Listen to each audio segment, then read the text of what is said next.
Well, nearly 9 months after 23-year-old Nirbhaya was brutally beaten up, gang raped and thrown out of a moving bus travelling through South Delhi, the first verdict in the case has come out.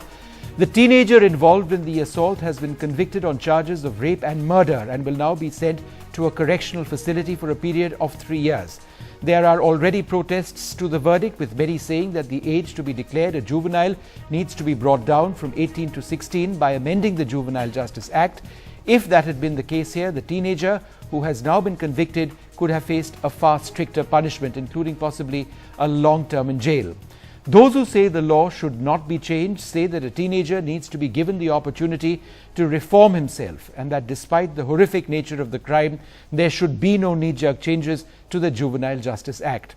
The parents of Nirbhaya say a term of 3 years, which in effect will be less than 2.5 years for time already spent in custody, is as good as letting go of one of those who killed their daughter. A key question now: is there a specific plan to treat the juvenile, psychosocial counselling, or will he now be put in a remand home and forgotten?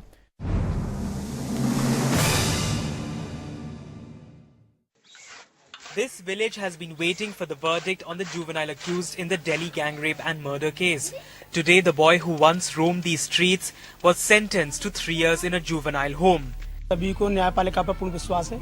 जो हमारे देश की न्यायपालिका है, वो कोई भी फैसला किसी प्रकार से गलत नहीं लेती। जो भी साक्ष्य हैं उसके आधार पर जो फैसला लिया गया है, वो सही लिया गया है, पूरी सजा मिली है इसको। But there are those who feel their village has ended up earning disrepute, which will be hard to live down. बदनामी तो काफी है और बहुत है, ऐसी कहूँ आज तक बदनामी नहीं हुई है, ऐसी जानकारी है।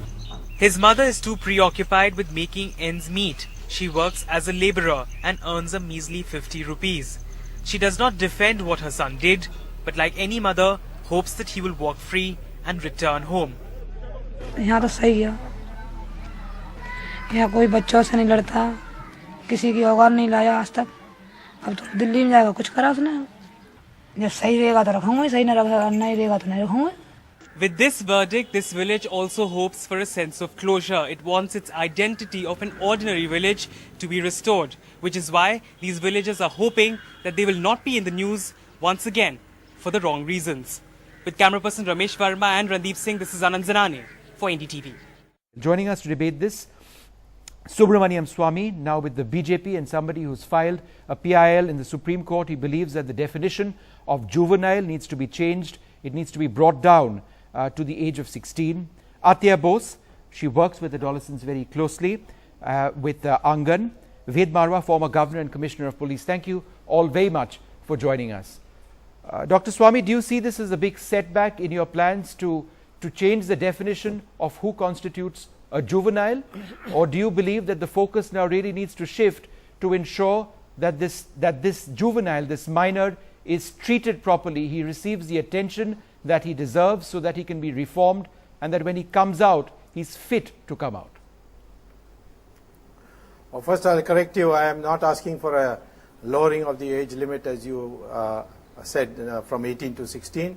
I only said that the law has been poorly drafted, it's been hastily passed, and it was supposed to reflect and implement the United Nations conventions on the rights of the child and the Beijing rules associated with it. But in fact, what it has done is it has truncated what the United Nations had directed, which we had ratified to implement in full.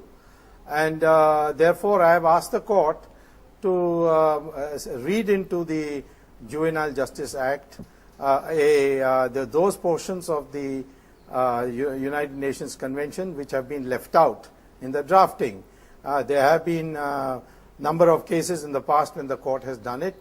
The court, in the Supreme Court, the government thoroughly opposed my stand, but unfortunately for the government, the Supreme Court upheld that my arguments were maintainable and has now listed it for full arguments. In paragraphs 11 to 14, they have made it clear, paragraph 11 to 14, the court has made it clear that if they find my arguments acceptable, then it would impinge on the judgment today, and therefore I am going to appeal against this judgment on the special leave petition as a specially petition. Okay, fine. and Dr. ask that Swami, it be Dr. tagged Swami, I along get with the my point you're maiden mentioning. Atiya, one of the points mentioned by Dr. Swami is that the mental state of the person in this case needs to be judged. The maturity of the person needs to be judged. And that is what international laws, he believes, actually say. UN conventions actually say that. Why do you believe that it's not possible to judge the mental state of a person, an offender, so quickly?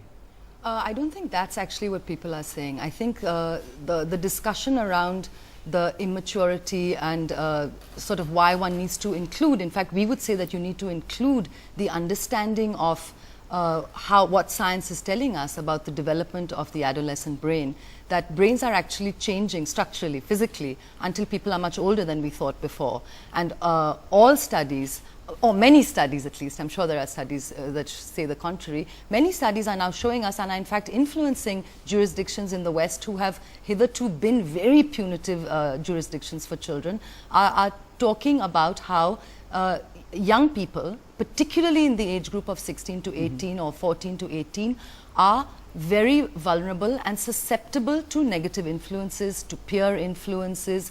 Their abilities to make decisions, their risk-taking assessments don't function the same way as adults do.